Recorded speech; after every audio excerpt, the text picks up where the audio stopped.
वैशाख मास माध्यम अध्याय 17। हरे कृष्णा राधे राधे। को वैशाख मास का जो स्नान है वो असमर्थ को समर्थवान बनाता है और निर्बल को बलवान तथा निर्धन को धनवान और पापी को पुण्य देने वाला है। अभी भी समय है, इस वैशाख मास में हमें कुछ न कुछ जरूर कर लेना चाहिए।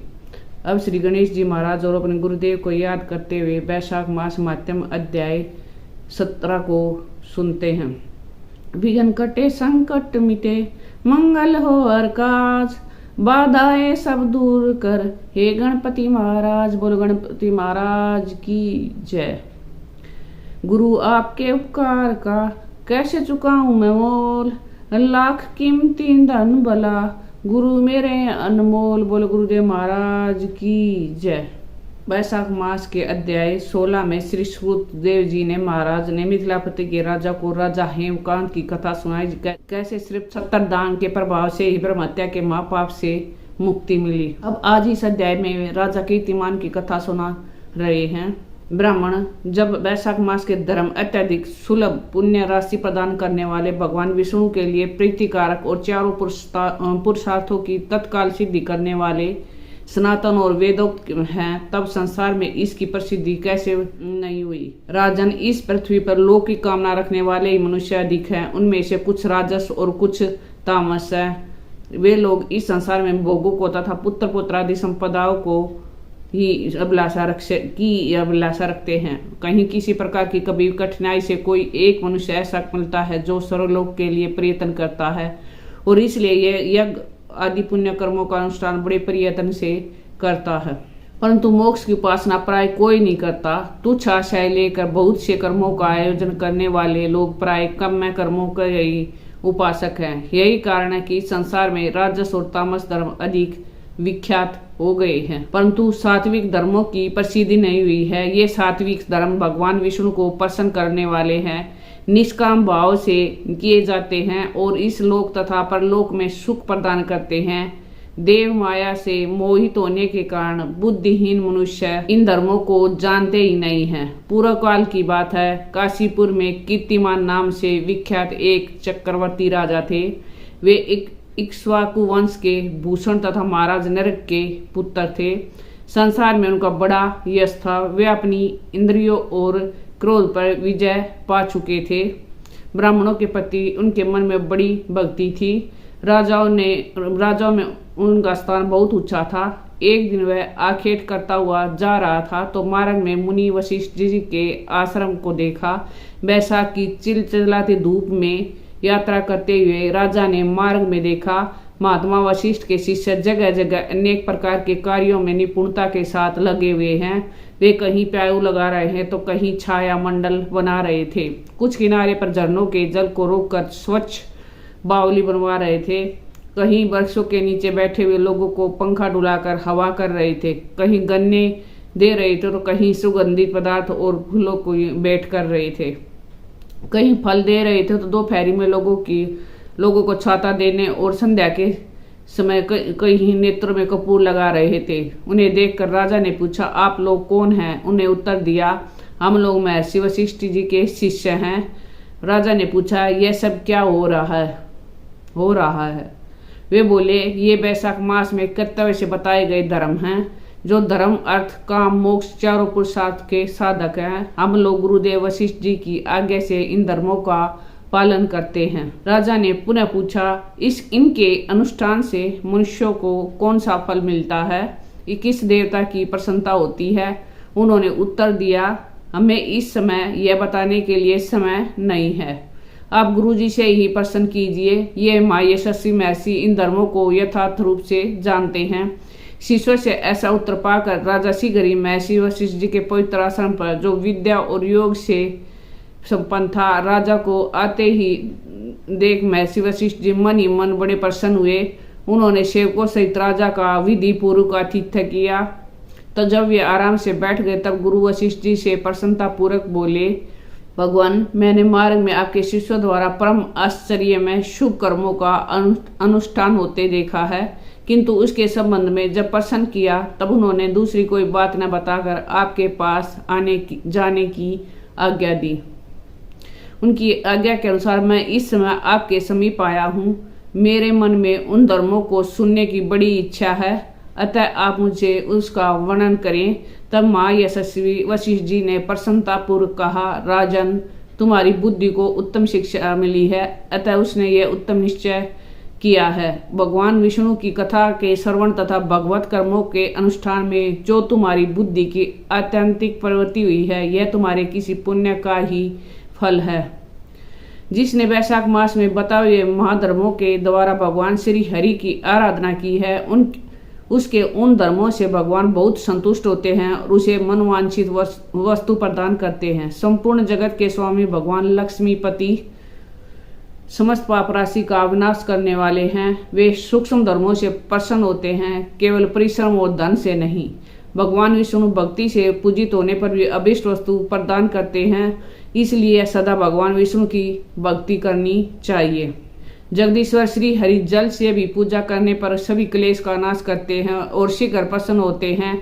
वैशाख मास में बताए हुए ये धर्म थोड़े ही परिश्रम के द्वारा साध्य होने पर भगवान विष्णु के लिए प्रीतिकारक और शुभ होने के कारण अधिक वैसे सिद्ध होने वाले बड़े यज्ञ आदि कर्मों का भी तिरस्कार करने वाले हैं। अतः भूपाल, तुम भी वैशाख मास में बताए हुए धर्मों का पालन करो और तुम्हारे राज्य में निवास करने वाले अन्य सब लोगों से भी उन कल्याणकारी धर्मों का पालन करवाओ।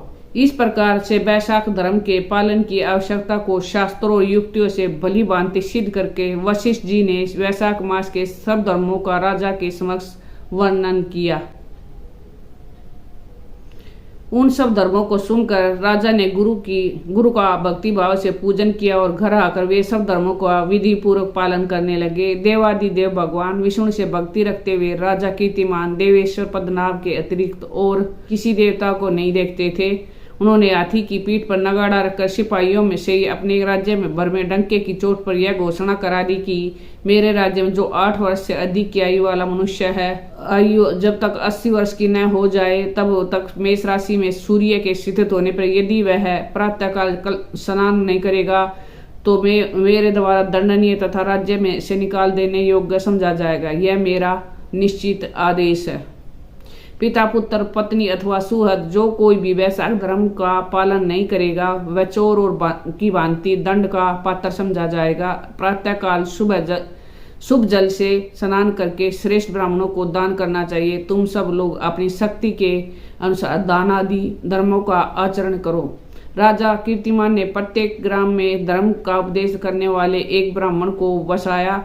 5 गांवों पर एक ऐसे अधिकारी नियुक्त किया जो धर्म का त्याग करने वाले लोगों को दंड दे सके। उस अधिकारी की सेवा में 10-10 घुड़सवार रहते थे। इस प्रकार इस चक्रवर्ती राजा के राज्य शासन से यह धर्म वृक्ष सब देशों में विस्तार पूर्वक फैल गया। उस राजा के राज्य में जो लोग मर जाते थे वे भगवान विष्णु के धाम में जाते थे।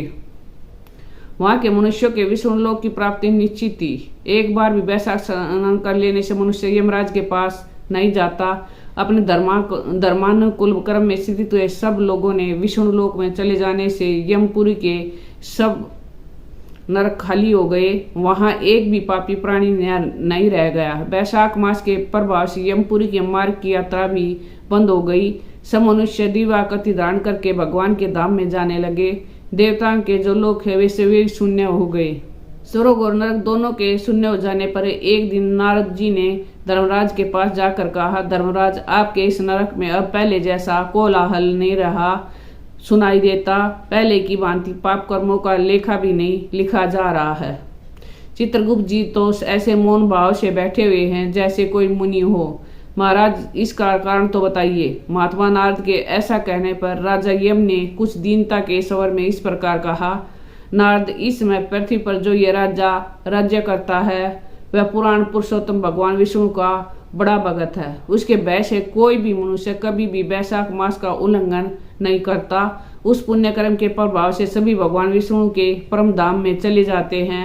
मुनि श्रेष्ठ, उस राजा ने इस समय मेरे लोक का मार्ग लुप्त सा कर रखा है। स्वर्ग और नरक दोनों को शून्य बना दिया है। अतः ब्रह्मा जी के समीप जाकर यह सब समाचार उनसे निवेदन करके तभी से मैं स्वस्थ होऊंगा। ऐसा निश्चय करके यमराज ब्रह्मा जी के लोक में गए और वहां बैठे हुए उन ब्रह्मा जी का दर्शन किया जिनका आश्रय ध्रुव है। जो इस जगत के बीज तथा सब लोगों के पितामह हैं और समस्त लोकपाल, दिक्पाल तथा देवता जिनकी उपासना करते हैं।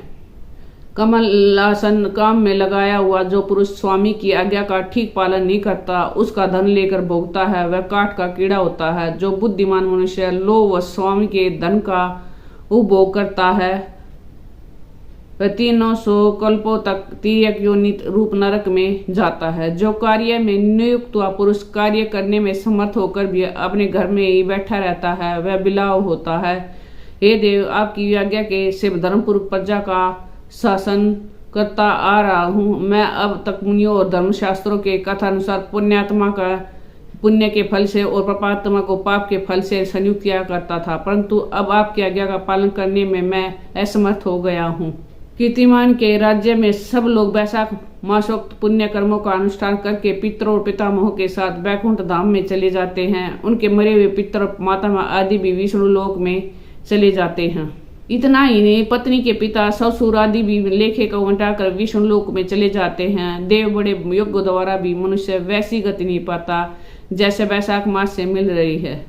संपूर्ण तीर्थों से, दान आदि से, तपस्याओं से, व्रतों से अथवा संपूर्ण धर्मों से युक्त मनुष्य भी उस गति को नहीं पाता जो वैशाख मास में धर्म के तत्पर हुए मनुष्यों को प्राप्त हो रही है। वैशाख में प्रातःकाल स्नान करके देव पूजन, वैशाख मास महात्म की कथा का श्रवण तथा भगवान विष्णु को प्रिय लगने वाले तदनुकूल धर्मों का पालन करने वाले मनुष्य एकमात्र विष्णु लोक का स्वामी होता है। और जगतपति भगवान विष्णु के लोक की तो मेरी समझ में कोई सीमा ही नहीं है, क्योंकि सब ओर से कोटि कोटि प्राणियों का समुदाय वहां पहुंच रहा है, तो भी वह बढ़ता नहीं है। इस संसार में पवित्र और अपवित्र सभी लोग राजा की आज्ञा से वैशाख मास के धर्म का पालन करके विष्णु लोक को जा रहे हैं। लोकनाथ, उसकी प्रेरणा से संस्कारहीन मनुष्य भी वैशाख स्नान मात्र से वैकुंठ धाम को चला जाता है। वह केवल भगवान विष्णु के चरणों की शरण लेने वाला है, ऐसा जान पड़ता है कि वह समस्त संसार को विष्णु लोक में पहुंचा देगा। जो पुत्र धर्म, अर्थ, काम और मोक्ष के प्रतिकूल चलता है, वह पृथ्वी पर माता के पेट से पैदा हुआ रोग है। वह अधम पुरुष अपनी माता का घात करने वाला कहा जाता है, किंतु राजा कीर्तिमान की माता और उसकी पत्नी का पुण्य संसार में विख्यात है और उसकी माता एकमात्र वीर जननी है। वह राजा निश्चय ही संसार में बहुत बड़ा वीर है। जिस प्रकार कीर्तिमान मेरी लिपि को मिटने में उद्यत हुआ है, ऐसा उद्योग पुराणों में और किसी ने का नहीं सुना गया है। भगवान विष्णु की भक्ति में तत्पर हुए राजा कीर्तिमान के सिवा दूसरे ऐसे किसी को मैं नहीं जानता जो डंका बजाकर घोषणा करते हुए लोगों को ऐसी प्रेरणा देता है कि मेरे लोक के मार्ग को विलुप्त करने की चेष्टा करता रहा है। मास महात्म्य अध्याय 17 संपूर्णम। आगे की कथा हम वैशाख मास महात्म्य अध्याय 18 में सुनेंगे। वीडियो के अंत में मैं एक बात कहूंगी कि जो ज्ञान अहंकार को जन्म देता है वह जहर के बराबर है, और जो ज्ञान नम्रता को जन्म देता है वह अमृत के समान है। इसलिए हमें वैशाख मास के महात्म्य को थोड़ा सा भी अगर सुन ले तो मैं महापुण्य प्राप्त होता है। आप पर भगवान श्री हरि की साक्षात कृपा है, तभी तो ये वैशाख मास महात्म्य अध्याय आप सुन पा रहे हैं। इसलिए प्रेम से, मन से, भाव से हर समय भगवान का नाम जाप करते रहिए। हरे कृष्णा कृष्णा कृष्णा हरे हरे, हरे राम राम राम हरे हरे। प्लीज इस वैशाख मास के माध्यम को सबको बताइए और इसका ज़्यादा से ज़्यादा प्रचार कीजिए, क्योंकि ये भी एक सेवा है। राधे राधे।